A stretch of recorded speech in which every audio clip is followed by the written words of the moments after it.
Consulting, nous faisons chanter la donnée au service des entreprises avec des indicateurs simples et compréhensibles par tous.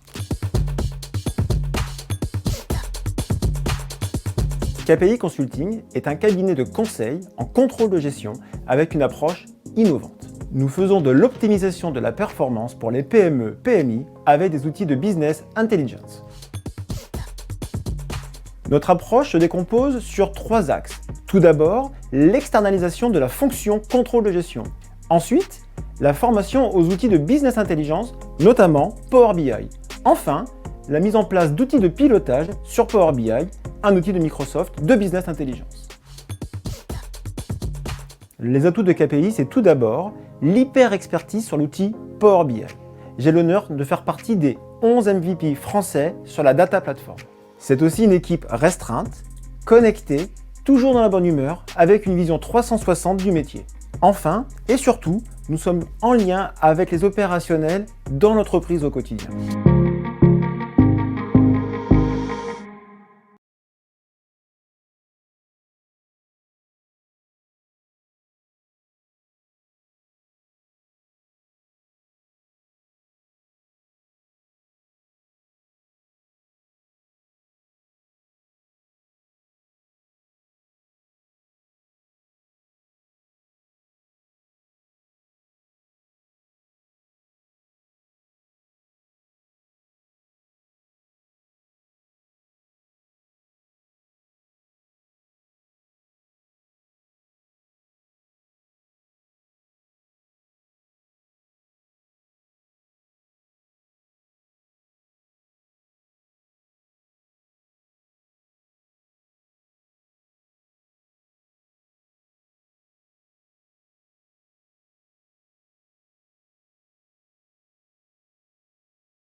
Par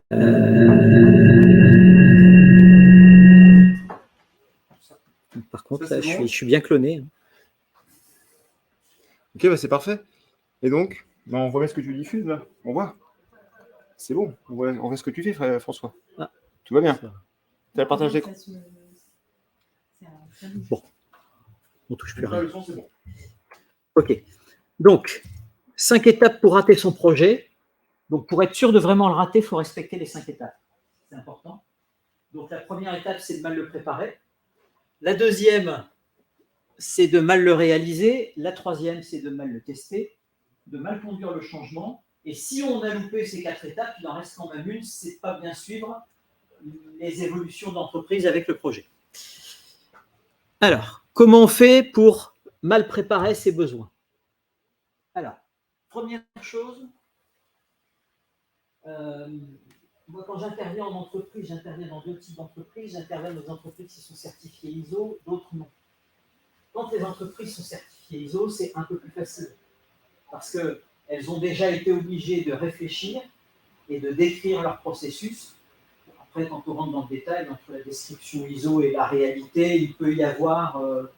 bon. Mais il y a déjà un travail de description qui a été fait. Quand j'interviens dans des entreprises qui ne sont pas ISO, souvent, l'entreprise elle a des processus qui sont des processus très informels. L'entreprise pense qu'elle est structurée, mais elle est structurée par rapport à l'intelligence humaine. On en reparlera tout à l'heure. Elle n'est certainement pas structurée pour automatiser et digitaliser du processus. Donc, pour être sûr de rater, la première chose, c'est qu'il ne faut absolument pas réfléchir à ces processus. Bon, voilà. Pour ceux qui connaissent, ça résume bien ce qu'il faut faire si on veut rater son projet. Deuxième chose, on pense l'outil à la place du besoin. C'est-à-dire que si on veut rater un projet ERP comme à peu près n'importe quel projet informatique et de digitalisation, on oublie que le digital et l'ordinateur, ce n'est qu'un outil. C'est-à-dire que quand vous mettez en place un ERP, c'est exactement comme quand vous achetez une clé à molette pour serrer un boulon. La première chose que vous faites, c'est vous poser la question de quelle est la taille du boulon et le couple de serrage que je dois avoir. Et après, vous cherchez la clé à molette qui va bien. Et bien, un ERP, c'est exactement pareil. On doit réfléchir à ses besoins avant. Et une fois qu'on a réfléchi à ses besoins, on regarde quels sont les outils qui vont être capables d'y répondre. Troisième élément pour être sûr de rater son projet RP, c'est mal évaluer la charge de travail. Ça, c'est quelque chose qu'on voit assez couramment. Les éditeurs les plus honnêtes, quand je m'occupe des cahiers des charges, je le demande systématiquement, donnent un coefficient nombre de jours de prestation, nombre de jours internes. Dès qu'on est sur des ERP un petit peu sérieux, on arrive vite sur des 1 à 2, voire 1 à 4. C'est-à-dire que quand vous allez avoir un projet ERP à 100 jours de prestation, ça veut dire que dans l'entreprise, vous vous attendez à passer entre 200, 250, 300 jours en interne, en ressources internes qui sont prévues. Et si vous voulez rater votre projet, vous oubliez ça. Et donc, quand on va vous dire, ah ben, au fait, il faut préparer ce truc-là, ce truc-là, ce truc-là, l'éditeur revient un mois après, il n'y a rien qui a été fait parce que toutes les priorités ont été passées, qu'on n'avait pas pensé qu'il fallait dégager du temps. Ça, c'est un sujet très important. Bon, nous avons mal préparé notre projet, mais quand même, on a encore un risque qu'il réussisse. On va passer à l'étape d'après. On va mal le réaliser. Donc, mal le réaliser, la première chose, on choisit mal son partenaire. Alors, la question, c'est, et on la pose tous, mais comment on fait pour choisir bien le partenaire? Alors, le truc que moi je trouve le plus fiable, c'est les expériences des autres clients de l'utilisateur ou du partenaire. Un des derniers dossiers que j'ai traité au moment du choix du logiciel, alors, je ne vais pas donner les noms des outils, il y avait 2 éditeurs qui étaient vraiment en lice. Chacun ont donné une référence et on avait une deuxième référence sur chacun d'entre eux. Le premier éditeur, la référence qu'il a donnée, on va le voir, utilisateur enthousiaste, génial, leurs équipes super, leur méthode projet impec, on est super content, de l'enthousiasme. Et on va voir un deuxième dossier, oui, ça marche très bien, même son cloche. L'autre éditeur, on va voir la référence. La référence, ouais, au bout de 6 mois, ça a fonctionné. on va voir une autre référence qu'on connaissait, c'est une catastrophe, on est au bord du procès avec eux. Bon, le choix, c'est même pas porté sur l'outil, en fait. Le choix, il s'est porté sur l'éditeur, mais surtout le partenaire qui portait l'outil.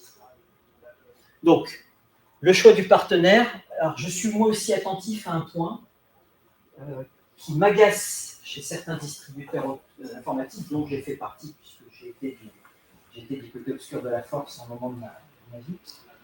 C'est le gars qui arrive et qui dit « Écoutez, voilà ce que vous devez faire, moi je vais vous expliquer votre métier ». Le partenaire informatique qui arrive en expliquant à un entrepreneur, voire qui dit « Je ne comprends pas comment vous réussissez à tourner ».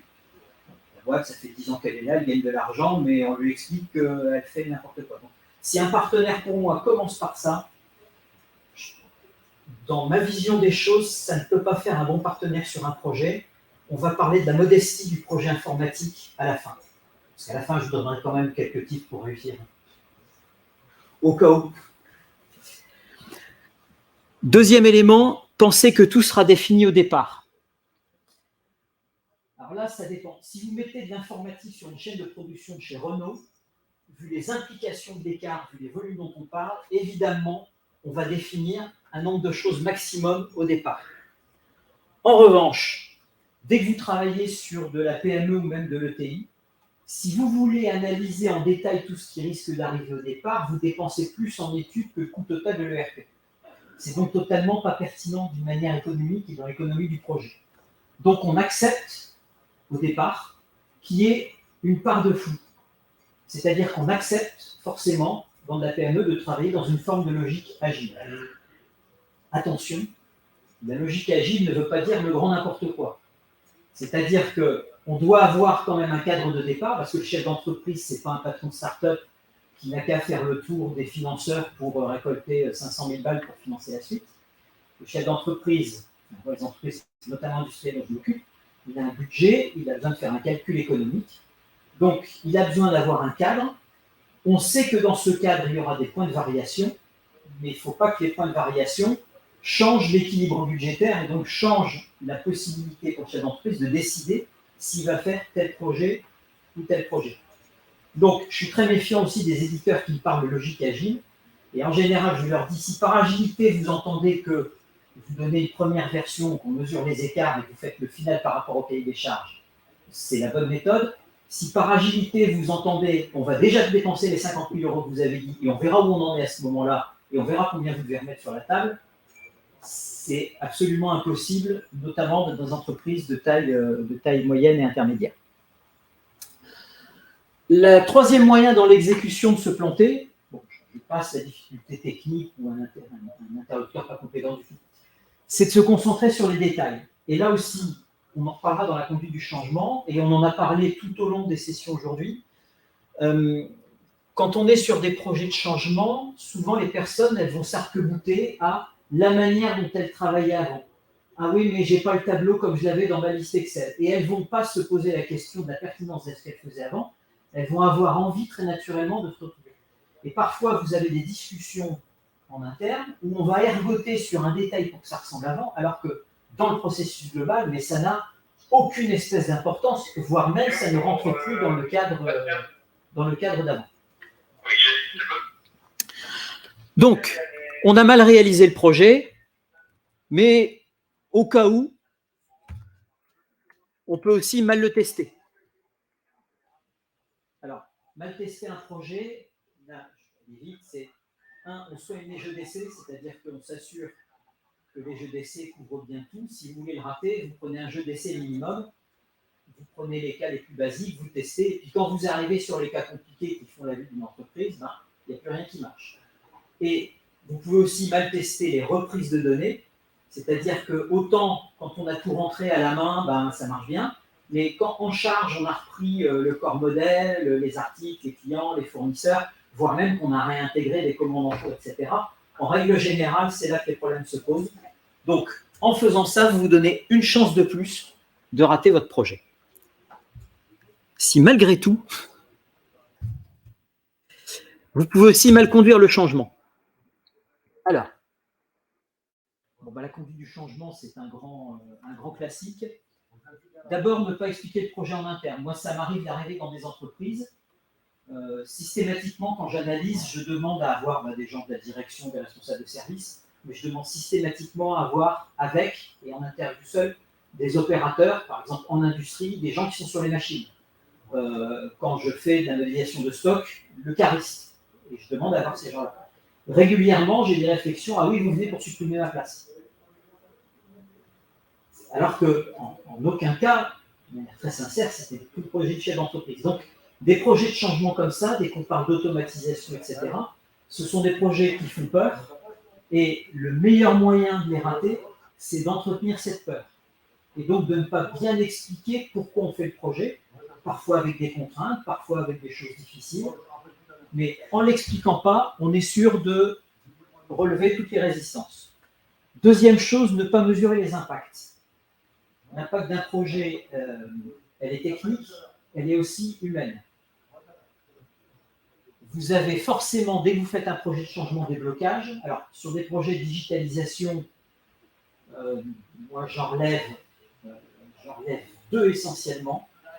C'est des personnes qui ont peur de ne pas y arriver, donc elles ne vont pas critiquer votre projet, etc. parce que elles vont le bloquer parce qu'elles ont peur de ne pas y arriver. Avant elles savaient, elles ont peur de ne plus savoir après.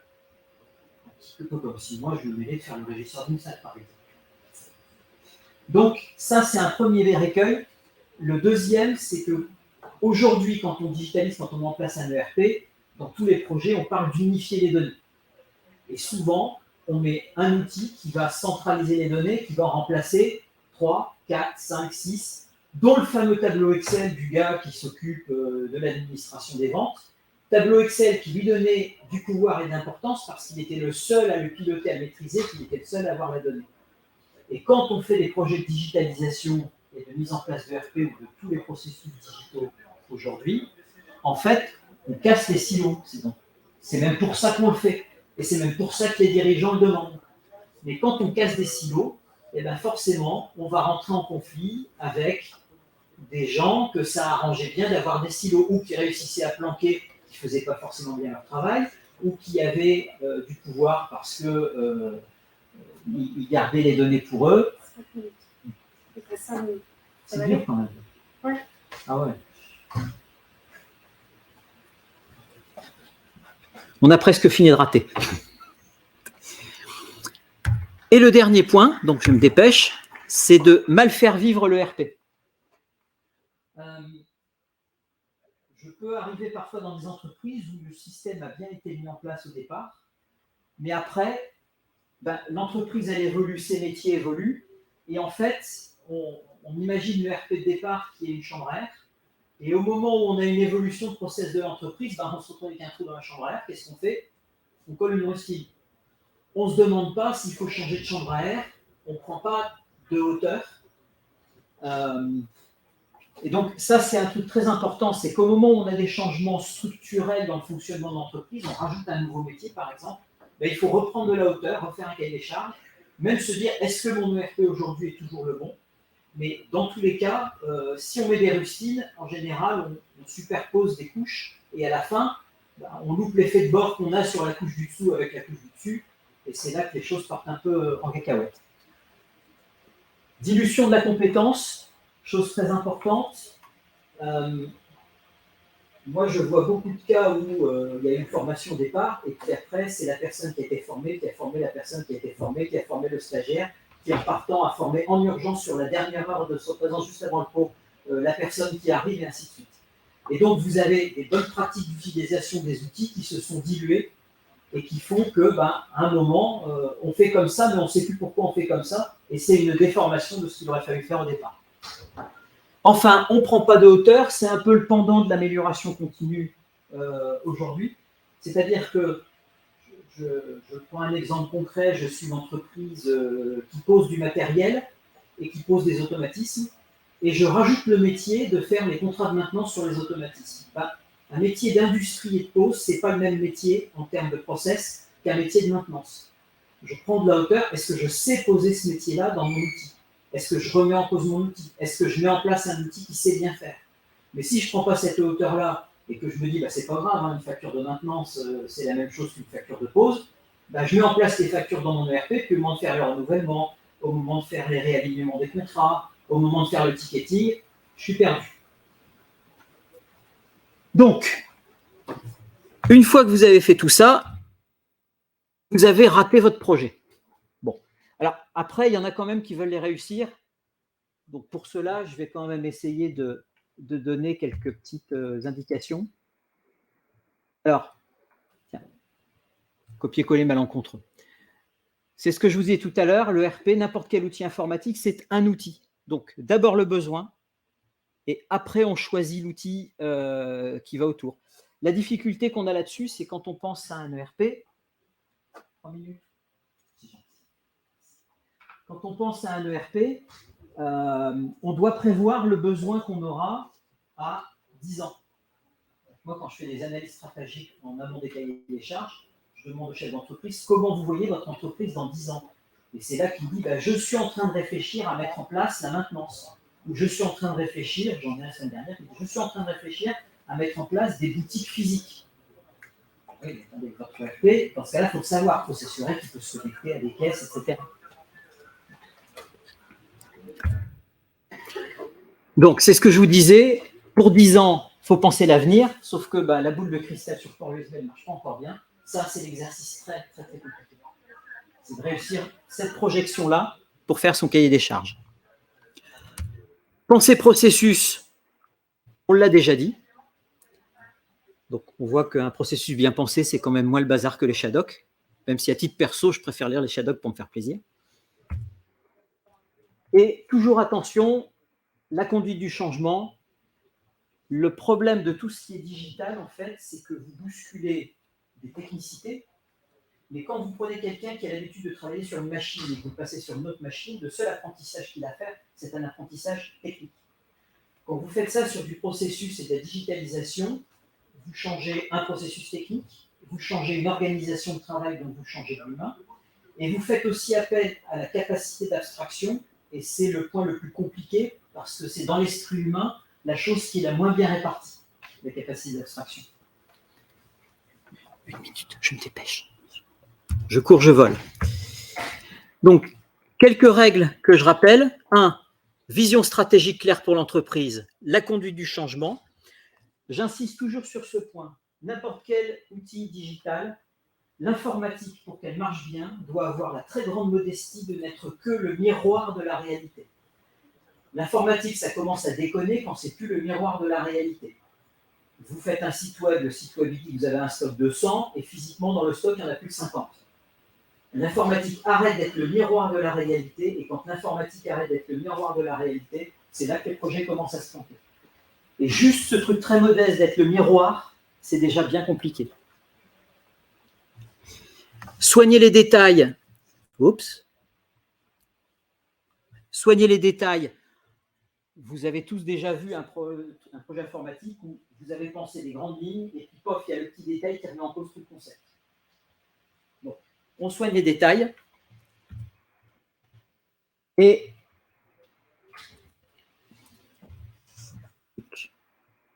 dernier point, pas d'intelligence dans les procédures automatiques. Si ça dépend, ça dépasse. On l'a vu avec la démonstration précédente sur l'intelligence artificielle. L'intelligence artificielle, il y a beaucoup plus d'artificiel que d'intelligence. Au moment où il y a vraiment une décision humaine dans un processus, une décision intelligente qui doit être prise, on lâche l'affaire et on demande à l'ordinateur d'amener la bonne information et les bons indicateurs. Et c'est l'être humain qui prend la décision. Le dernier, s'il te plaît, je t'en supplie. Si j'y arrive. J'y arrive pas. Bon. Donc, les 2 dernières choses que je voulais partager avec vous, c'est un projet ERP, un projet digital, on est très modeste. L'informatique n'a jamais rien inventé. Il n'y avait pas besoin de Uber pour faire des livraisons de repas à domicile. Maxime, dans les années 50, faisait des livraisons de repas à domicile. La seule chose que Uber a changé, ou que Deliveroo a changé, c'est qu'en rétrécissant et en réduisant le coût du processus de travail, ils ont réussi à assurer une plus grande diffusion de cet usage. Mais ce n'est pas Deliveroo qui a inventé la livraison de repas à domicile. Ce n'est pas vrai. Autre élément que je voulais partager avec vous, 2 choses qu'il ne faut pas oublier. Digitaliser On échange de la vitesse et de la fiabilité contre de l'intelligence. C'est-à-dire que dès que vous automatisez un processus, vous gagnez en vitesse, en fiabilité, ce que vous perdez en intelligence. Il faut en avoir bien conscience. Et la deuxième chose dans l'automatisme que je voulais partager avec vous, c'est que digitaliser, c'est en termes de coût, échanger un coût variable contre un coût fixe. Et donc, on fait attention que le coût fixe ne dépasse pas la somme des coûts variables sur la durée de vie du projet. Chose qu'on voit quand même de temps en temps. J'en ai terminé. Ça va, j'ai pas trop dépassé. Merci. Alors, on va remercier François. François est régisseur, donc François sera disponible un peu plus tard. Vous pourrez lui parler pendant le cours tout à l'heure si vous avez besoin d'informations complémentaires par rapport à son sujet. Merci François. Merci. Hop. Donc, je quitte ma cassette.